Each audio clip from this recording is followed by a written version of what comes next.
Howdy, 4th graders, welcome back. This is our last video in Unit 9. This is Lesson 21. And this video is going to be a little bit different. I'm going to do a little bit more of an interactive video. I may show you one example, and then I'm going to give you time to try with a second example, and then I'm going to reveal the answer. So this is truly going to be practice with fractions. So comparisons.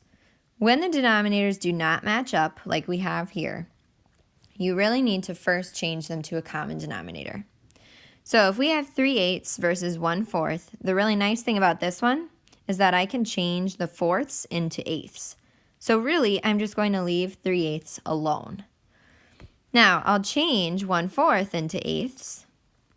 And in order to do that, I'd have to take 4 times 2, which means I need to do the numerator 1 times 2.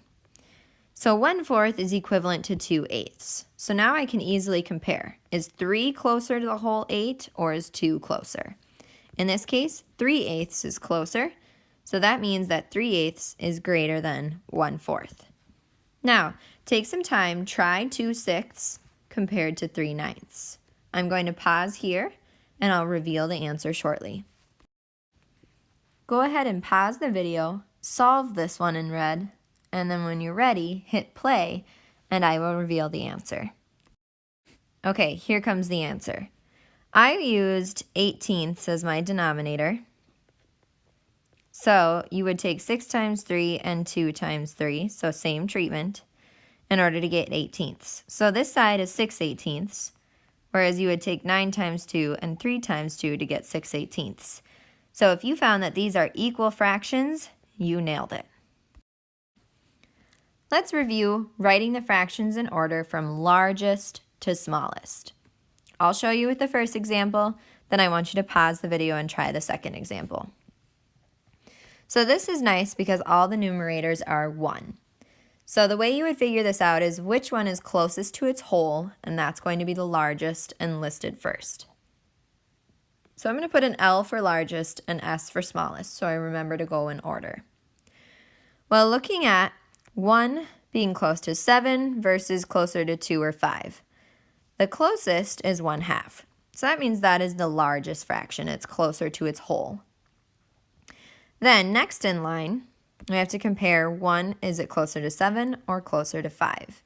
Well, it's closer to 5, so that means it's closer to its whole, and that is a larger fraction.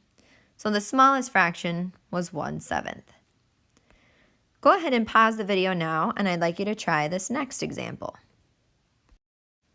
When you're ready for the answer, hit play, and I will reveal. Okay, so you need to go again from largest to smallest. Well, if you looked at these examples, this 5 is over its whole. So that means it has a whole number involved when you change it to a mixed number. Its mixed number would be 1 2/3. So that one's automatically the largest because it's over 1 whole. Then you would look, is 5 closer to 12 or is 5 closer to 6? 5 is closer to 6, so 5/6 is greater. The smallest was 5/12. If you did it correctly, this would be the answer you got.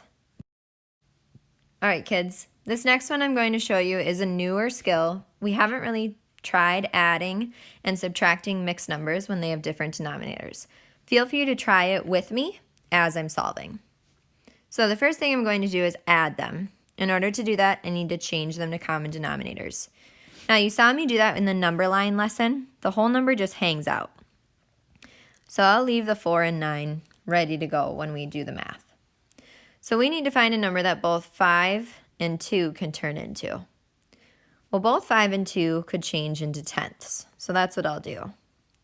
So in order to change 5 into tenths, I would have to take 5 times 2, which means I have to do 3 times 2 as well. So now this is the new number 4 6/10.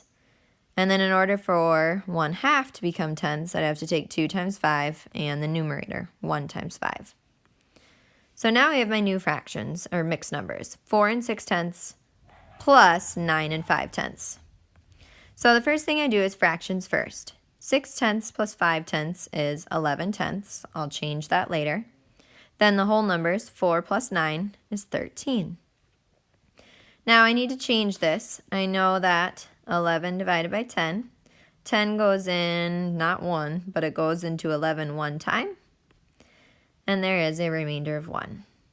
So it goes in one whole time, which will be added back to the 13.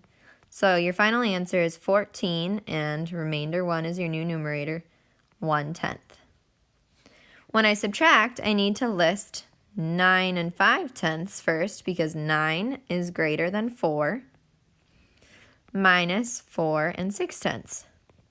Fractions first. Did anyone notice we have to borrow? So the denominator is 10. So when I borrow, 9 becomes 8, and I borrow 10/10 because of the denominator 10 here. So this now becomes 15/10. So now I can do 15 minus 6. 15 minus 6 is 9. Denominator stays the same, tenths.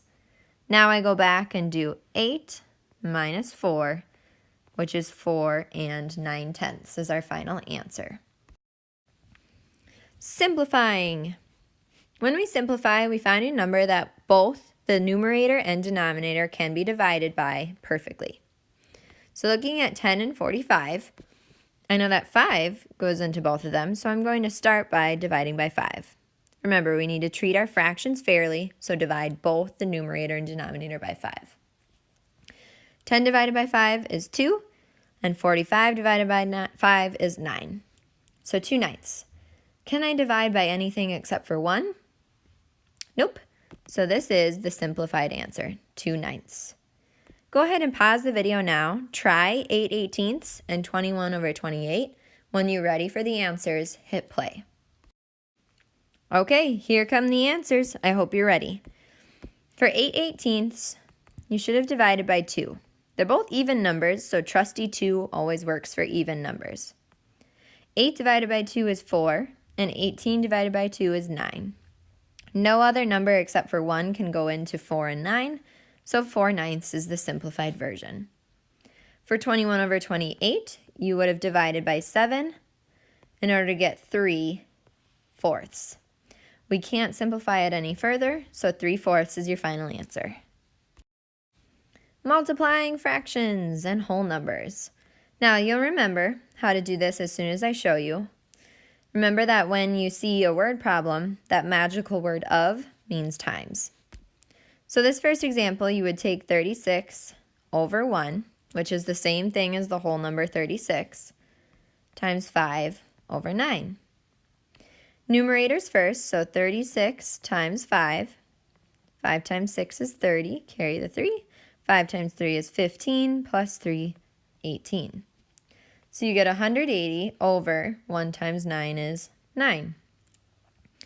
When I do the division here, I'll find that it works out perfectly. 9 goes into 18 2 times. Subtract, bring down the 0. 9 cannot go into 0, so put up a 0. No remainder, so final answer here is 20. Remember that a fraction is like a division problem, 180 divided by 9, which is what I showed here. Try this last one.